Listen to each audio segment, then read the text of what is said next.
오늘 우리가 함께 나눌 말씀은 요한복음 5장 7절에서 18절까지 말씀입니다. 요한복음 5장 7절에서 18절까지 말씀, 저와 여러분 한 목소리로 읽도록 하겠습니다. 병자가 대답하되 주여 물이 움직일 때에 나를 못에 넣어주는 사람이 없어 내가 가는 동안 다른 사람이 먼저 내려가나이다. 예수께서 이르시되 들고 걸어가라 하시니 그 사람이 곧 나아서 자리를 들고 걸어가니라. 이날은 안식일이니 유대인들이 병 나은 사람에게 이르되 안식일인데 내가 자리를 들고 가는 것이 옳지 아니하니라. 대답하되 나는 낫게 한 그가 자리를 들고 걸어가라 하더라 하니 그들이 묻되 너에게 자리를 들고 걸어가라 한 사람이 누구냐 하되 고침을 받은 사람은 그가 누구인지 알지 못하니 이는 거기 사람이 많으므로 예수께서 이미 피하셨음이라. 그 사람을 만나 이르시되 보라 내가 나았으니 더 심한 것이 생기지 않게 다시는 죄를 범하지 말라 하시니 이는 사람이 유대인들에게 가서 자기를 고치신 이를 예수라 하니라. 그러므로 안식일에 이러한 일을 행하신다 하여 유대인들이 예수를 박해하게 된지라. 예수께서 그들에게 이르시되 내 아버지께서 이제까지 일하시니 나도 일한다 하시매 유대인들이 이로 말미암아 더욱 예수를 죽이고자 하니 이는 안식일을 범할 뿐만 아니라 하나님을 자기의 친아버지라 하여 자기를 하나님과 동등으로 삼으심이로라. 아멘.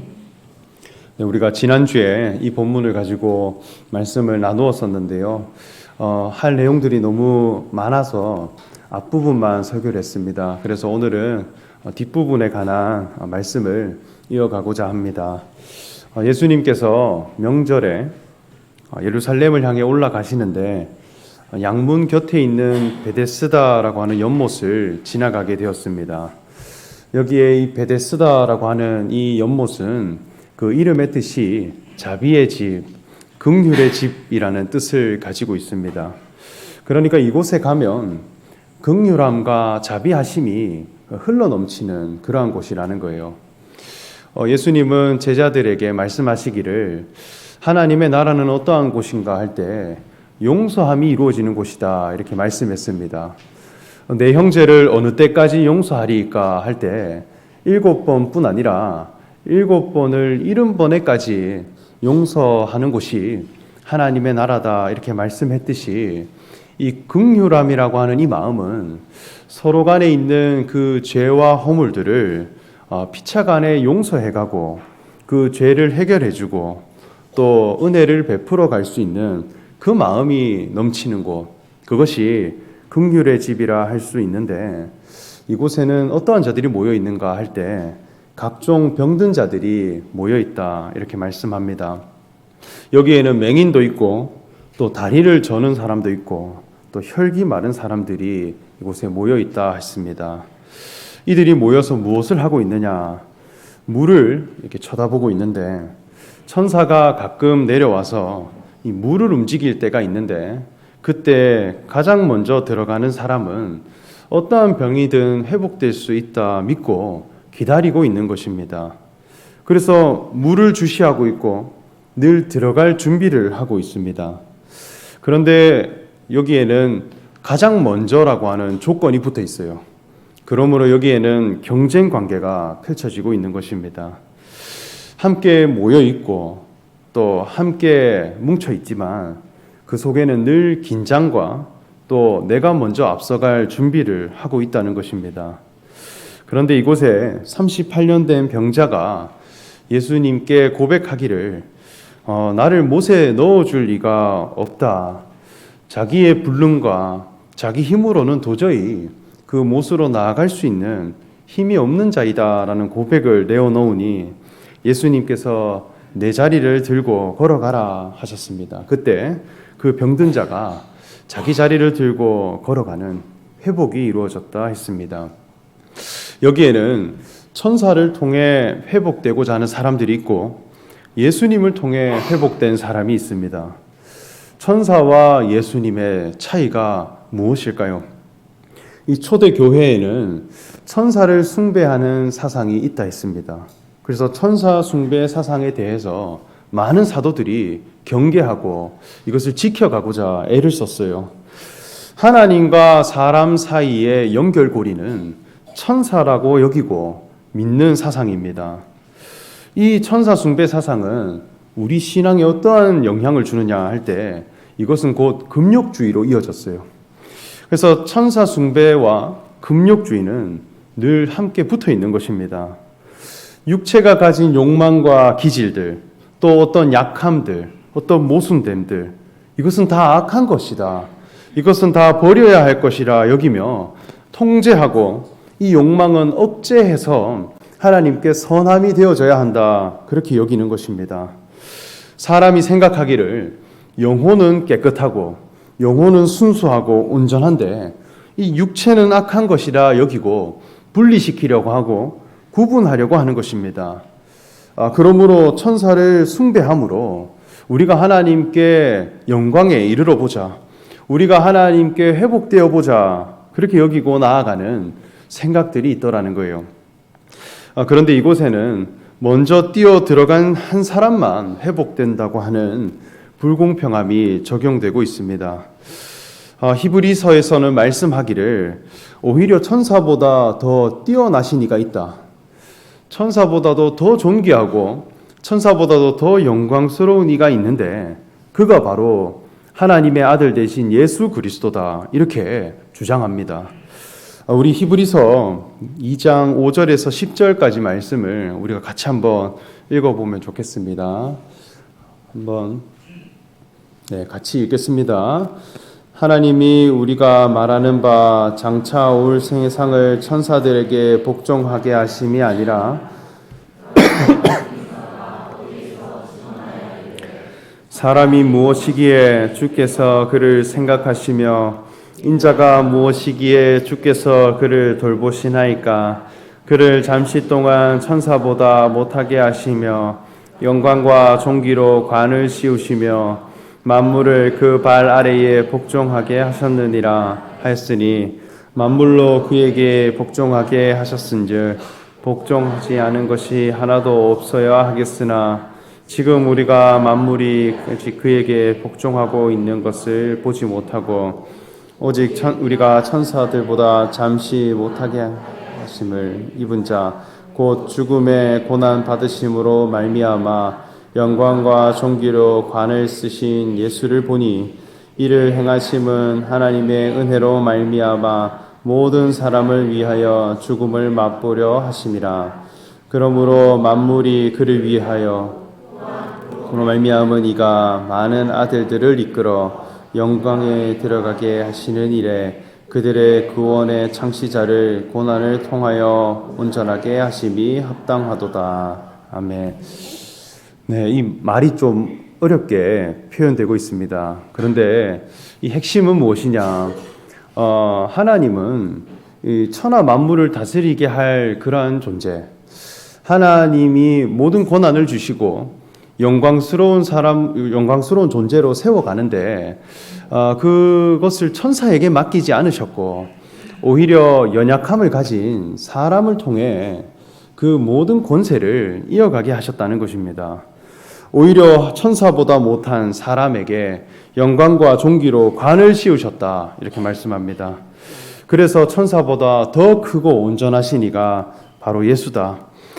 예수님은 이 땅에 무엇으로 오셨느냐? 예수님은 몸을 가진 인생으로, 몸을 가진 사람으로 이 땅에 오셨어요.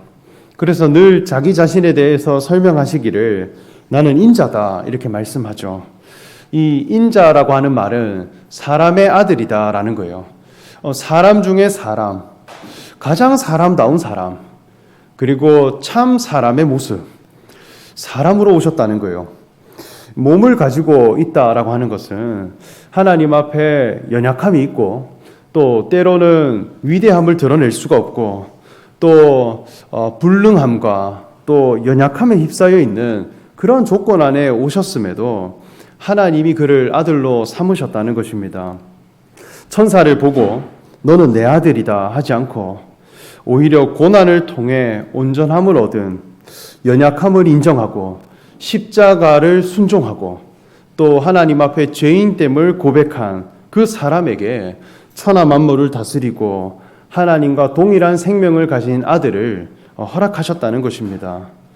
이 천사라고 하는 존재는 아무리 고상하고 아무리 깨끗하고 초월적이라 하더라도 그 범위가 어디에 있느냐? 하나님의 심부름꾼이고 하나님의 사역자밖에는 안 된다. 이것은 하나님 앞에 우리가 어떤 관계가 될 것인가? 하나님 앞에 우리가 심부름꾼이 될 것인가? 하나님의 자녀가 될 것인가? 만큼 중요한 기준이 여기에 걸려 있다는 거예요. 예수님은 십자가에 매달려 죽으셨음에도 불구하고 하나님의 아들로 다시 사셨다 했어요. 우리는 금욕주의가 아니라 복음주의예요. 복음을 믿고 복음을 주된 의로 삼는 자들입니다. 그것은 십자가에 매달린 인생임에도 불구하고 하나님의 아들로 다시 사셨다 하는 것을 믿고 그것으로 우리가 의롭다함을 얻는 그런 신앙인이라는 거예요.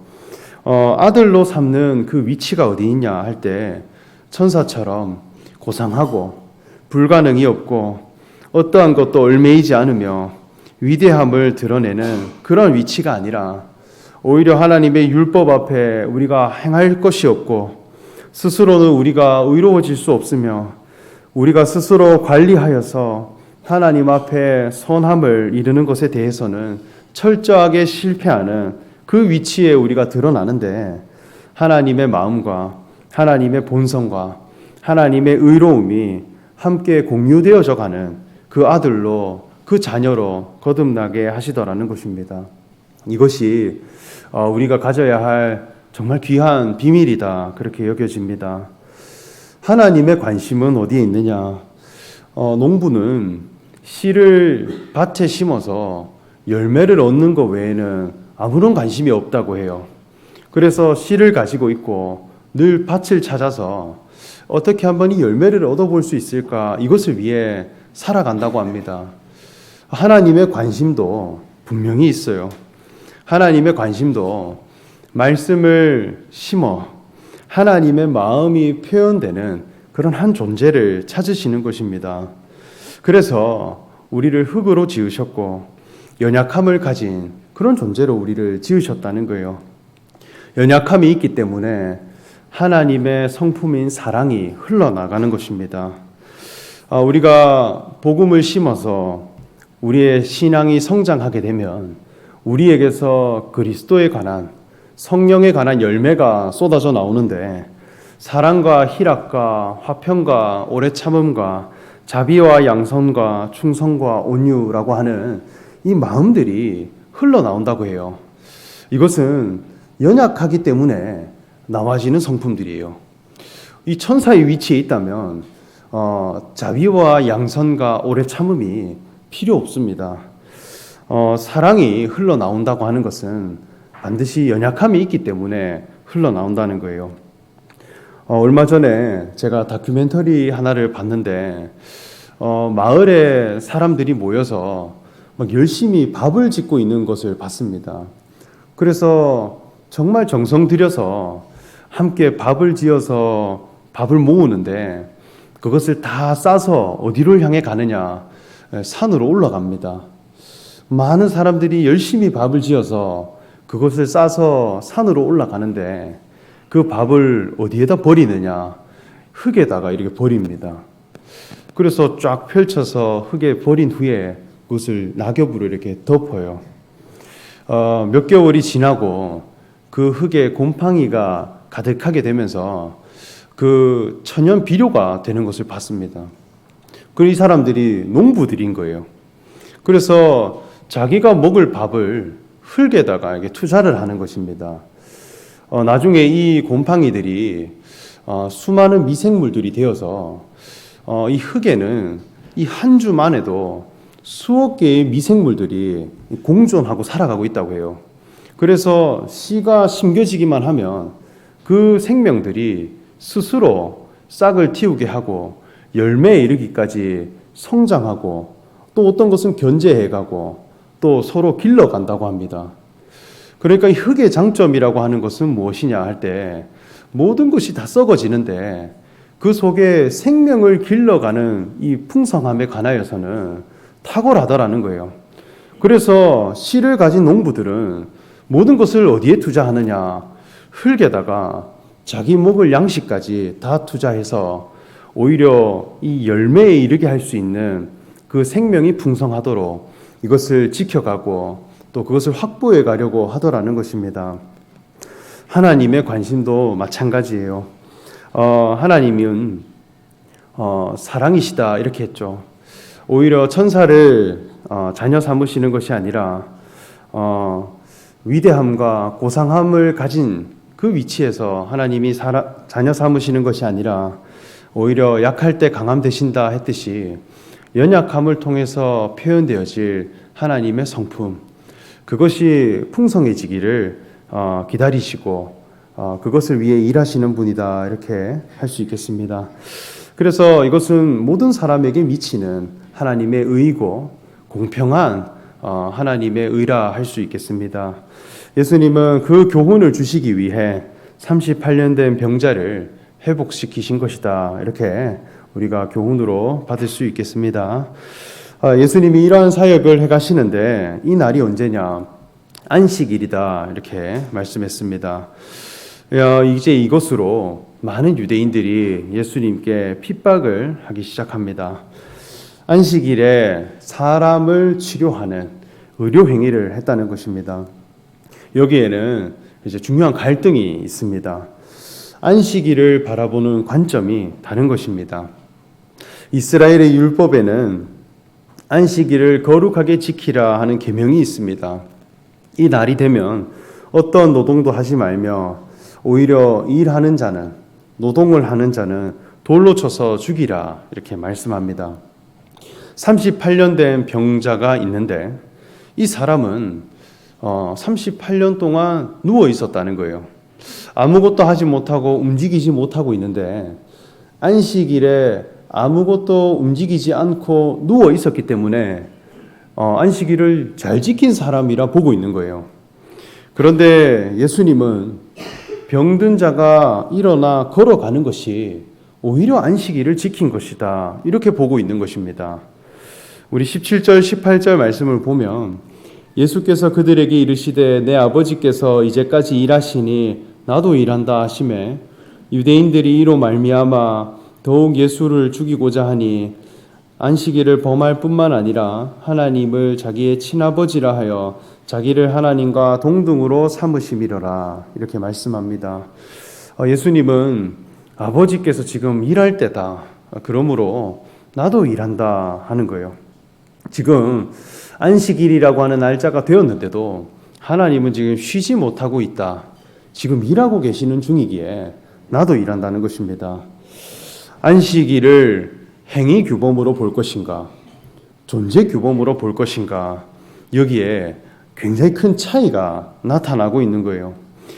행위 규범으로 안식일을 본다라고 하는 것은 얼마나 행동을 그 날짜에 지켰느냐 이걸로 판단하겠다는 거예요.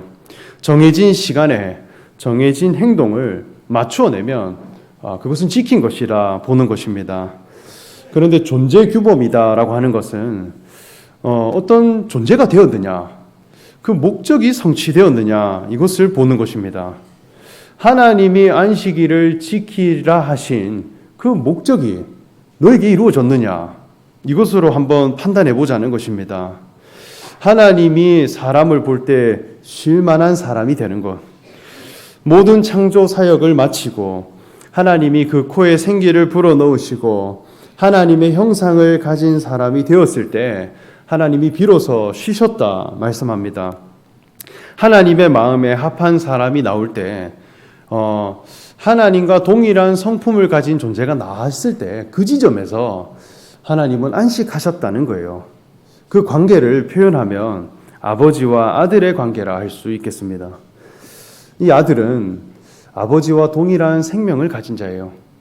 생명을 가졌다는 것은 그저 같은 유전인자를 공유했을 뿐인데 동일한 것을 선택해가고 동일한 것에 이끌리고 동일한 것에 가치를 부여하는 그런 본성을 가진 관계라는 것입니다. 이것은 어떤 날짜와 어떤 장소를 초월해요. 아무리 떨어져 있어도, 아무리 살아가는 시대가 다르다 할지라도 추구하는 본성과 추구하는 가치들이 일치되는 그런 관계라는 거예요. 그런 본성을 함께 가진 자녀, 하나님과 동일한 의를 가지고 동일한 가치 기준을 가진 그 자녀가 나왔을 때 아버지는 만족해 하시고 기뻐하시며 쉰다는 것입니다. 오히려 이 상태에 도달하지 못했다, 오히려 이러한 관계에 이르지 못했다면 오히려 회복을 해가야 되고 하나님의 뜻을 전해가야 한다는 거예요. 객관적인 안식일이라는 날짜가 되었다 하더라도 내가 하나님이 사람 지은 목적이 나에게서 온전히 이루어지지 못했다면 하나님이 지금 쉬지를 못하고 계신 거예요. 하나님이 지금 열심히 일을 하고 있다는 거예요. 그래서 내 속심령을 변화시키기 위해, 내 속사람이 그리스도를 닮은 자가 되기 위해 끊임없이 일하고 계십니다. 우리가 무언가를 이루어 갈 때도 주인과 종의 관심은 달라요. 종은 얼마만큼의 시간을 내가 가지고 일했느냐, 그것을 늘 추구해요. 그런데 주인은 목적한 바가 이루어질 때 쉬는 것입니다. 저희가 근 몇 주간 고흥으로 내려가서 우리 고흥에 있는 도양교회 리모델링을 하는 공사를 계속 했었습니다. 우리 형제들, 자매들 매주 내려가서 그곳에 아시바도 설치하고 또 벽체도 뜯어내고 또 새로운 자재로 시공도 해가고 페인트 칠도 해가고 지금 거의 90% 이상 완성이 되었습니다. 그런데 거기에 우리 남명훈 팀장님이 계세요. 그 형제들을 모아서 이렇게 일을 분배해 주시는데 여기에 시간에 대한 종류가 다른 것을 볼 수 있습니다.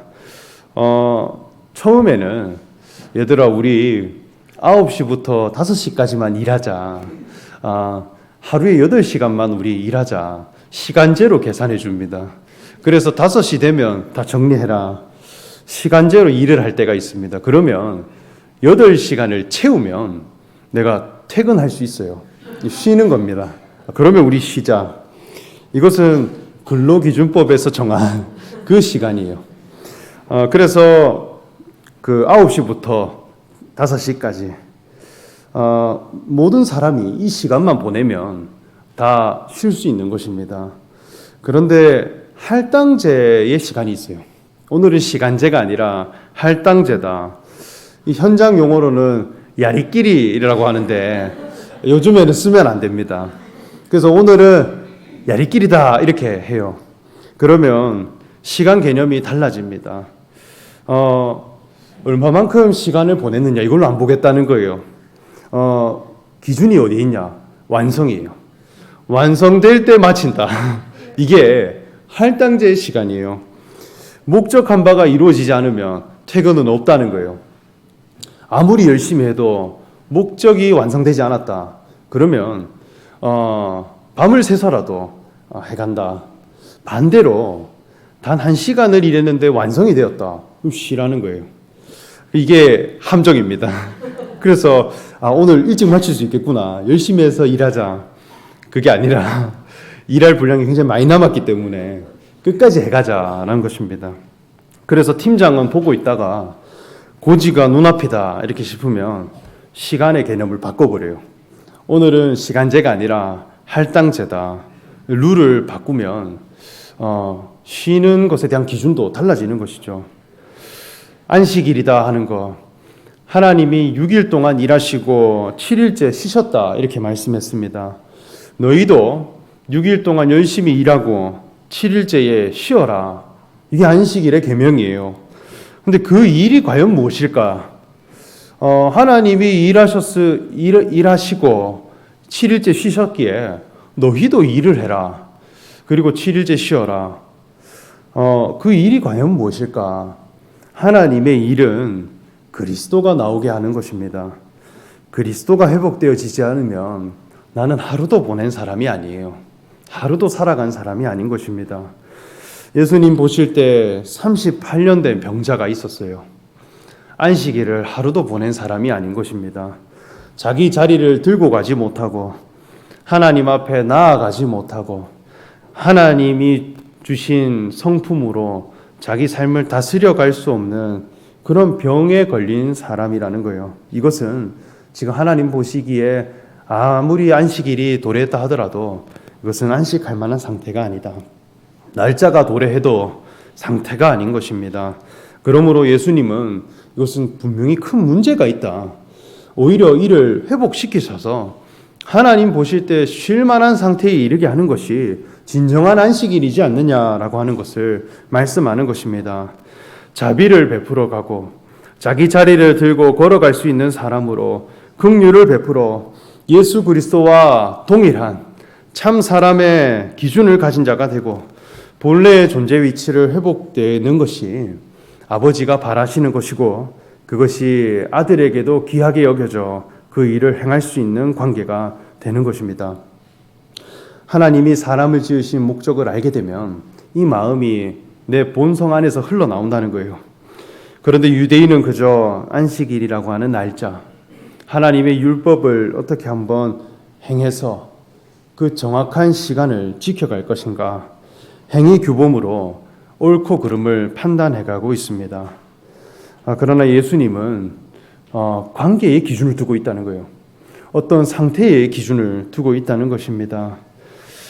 베데스다로 가신 예수님은 38년 된 병자를 회복시키셨는데 그때가 안식일이라 했습니다. 달력상에 기록된 날짜를 중심으로 살아가는 자가 아니라 신앙의 상태가 하나님 보시기에 쉴만한 사람이 되었는가, 그것에 맞추어 가자는 것입니다. 그래서 인자는 안식일의 주인이라 이렇게 말씀했습니다. 안식일이라는 날짜보다 더 온전한 주인이 되어졌다는 것입니다. 우리도 하나님이 허락하신 신앙의 시간을 따라 살아갑니다. 사람은 시간과 공간이라고 하는 이 범위를 절대 넘어갈 수 없어요. 그래서 시간을 쓰더라도 귀한 곳에 쓰고 어떤 장소에 머물고 싶어도 늘 가치로운 곳을 선택해 머물고자 하는 거예요. 이 본성을 따라서 살게끔, 이 본성을 따라 하나님 앞에 나아오게끔 우리를 이끌어 가십니다. 주일을 통하여서, 절기를 통하여서, 예배당이라고 하는 장소를 통해서, 예배라고 하는 이 시간을 통하여서 늘 하나님이 우리를 부르시고 또 우리는 그분 앞에 나아가 그리스도에 관하여서 늘 듣고 나아가기를 원하는 것입니다. 그런데 무엇보다도 우리가 진실되게 생각해 가야 할 것은 주일이라는 날짜보다 주의 날이 내게서 이루어지는 것입니다. 나라는 사람 속에 주님이 오셔야 돼요. 예수 그리스도와 동일한 신앙의 의를 가지고 하나님이 사람을 보실 때 쉴만한 기준을 내가 가진 자가 되고 그것을 발견하는 사람이 되고 그 뜻에 순종하는 사람이 되어져서 아버지가 일하시니 나도 일한다 하였듯이 내 속에 아버지와 동일한 마음을 가진 자가 되어져서 어쩌면 날마다 매일매일이 주의 날이 되는, 매일매일이 절기의 기쁨을 누리는, 매일매일이 부활 생명으로 내가 만족함을 누리고 매일이 예수 생명의 탄생을 기뻐하고 그것으로 늘 찬양할 수 있는 그런 사람이 되는 것, 이게 그리스도인의 참된 모습이라 그렇게 저는 확신합니다. 신령과 진정으로 아버지께 예배하는 때가 온다 이렇게 말씀했죠. 이곳에서냐 저곳에서냐가 아닌 아버지와 아들의 관계 안에서 드려지는 예배, 여기까지 나아가야 하겠습니다.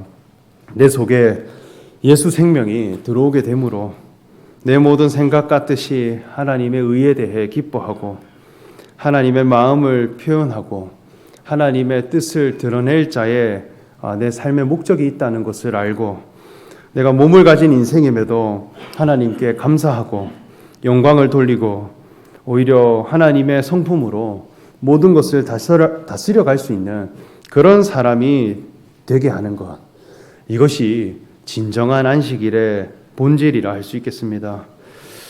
예수님은 사람의 존재 목적, 이것이 이루어지는 것에 대해 늘 관심을 가지신 분이기에 아버지께서 일하시니 나도 일한다, 이렇게 말씀하셨습니다. 그리고 그 사람에게 이르기를 다시는 죄를 짓지 말라, 이렇게 말씀했습니다. 죄라고 하는 것은 위치 이탈이에요. 어떤 위치를 벗어난 것을 죄라 합니다. 죄를 짓지 않는다라고 하는 것은 위치를 지키는 것입니다. 하나님이 나를 지으신 인생의 위치, 그 안에 기대하시는 바, 여기에 절대 벗어나지 않는 사람이 된다면 하나님이 나를 보실 때 쉴만한 사람이 될 것이다. 안식일의 주인으로 살 것이지 얼마나 시간과 행동을 지켜냈느냐, 이것으로 살 자가 아니다 하는 것을 예수님께서 우리에게 말씀해 주셨습니다. 우리도 신앙생활을 해갈 때 늘 이 아버지의 일이 무엇인가 여기를 묵상하고 하나님의 이 율법이 도대체 이 율법을 주신 목적이 과연 무엇일까? 하나님이 이 율법을 주신 원인이 어디에 있는가 하는 것을 늘 묵상하고 또 이것을 밝히 알아가는데 힘쓰는 그런 저와 여러분 되시기를 소망하며 말씀 전합니다. 함께 기도하겠습니다.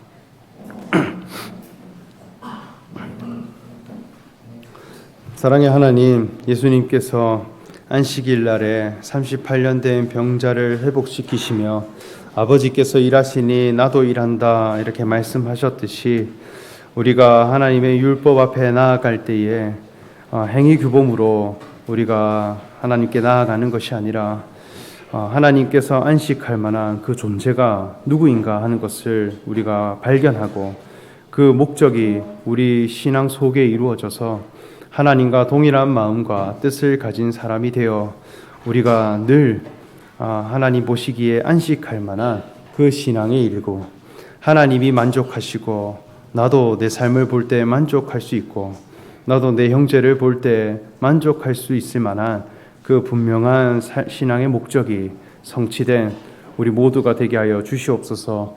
감사드리며 예수님의 이름으로 기도합니다. 아멘.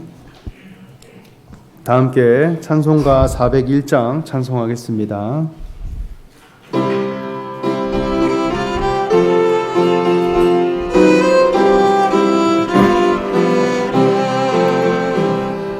주의 곁에 있을 때 마음이 든든하오니 주여 내가 살 동안 인도하여 주소서. 주여 나를 인도하소서. 나를 세상 살 동안 주여 인도하소서. 피난처인 예수여